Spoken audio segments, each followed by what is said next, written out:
આગળ વધીએ અમદાવાદના ક્ષતિગ્રસ્ત સુભાષ બ્રિજ મામલે હજુ કોઈ નક્કર નિર્ણય નથી આવ્યો। એએમસીના અધિકારીઓ ગાંધીનગર પહોંચ્યા છે। રોડ બિલ્ડિંગ વિભાગના ડેપ્યુટી કમિશનર અને એડિશનલ સિટી ઇજનેર ગાંધીનગરમાં મુખ્યમંત્રીના સલાહકાર એસ રાઠોડ સાથે પરામર્શ કરવા માટે પહોંચ્યા છે। સુભાષ બ્રિજ મામલે રાજ્ય સરકારના આદેશ અનુસાર કાર્યવાહી કરવામાં આવશે।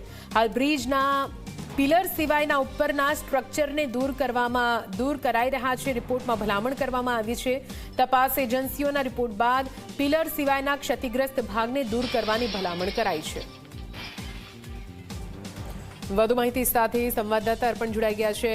અર્પણ, ઘણો લાંબો સમય વીત્યો છે જે રીતે સુભાષ બ્રિજ ક્ષતિગ્રસ્ત હોવાનું સામે આવ્યું, તપાસ એજન્સીઓ તપાસ પણ કરી રહી છે, ક્યાં પહોંચી પૂરી કામગીરી?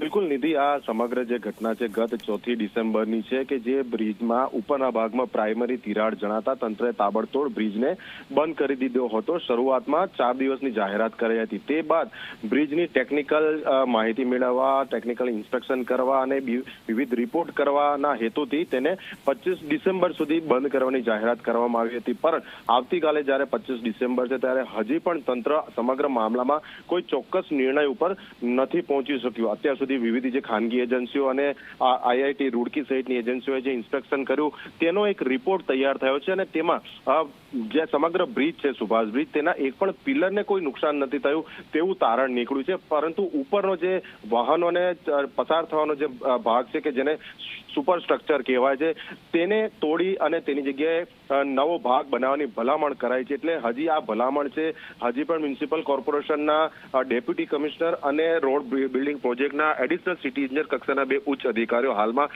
ગાંધીનગર પહોંચ્યા હોવાની માહિતી મળી રહી છે અને તેઓ મુખ્યમંત્રીના જે સલાહકાર છે એસ રાઠોડ કે જેઓ રાજ્યના માર્ગ મકાન વિભાગના તત્કાલીન ઉચ્ચ અધિકારી હતા, એટલે સમગ્ર મામલે તેમની સાથે વિસ્તૃત ચર્ચા કરશે।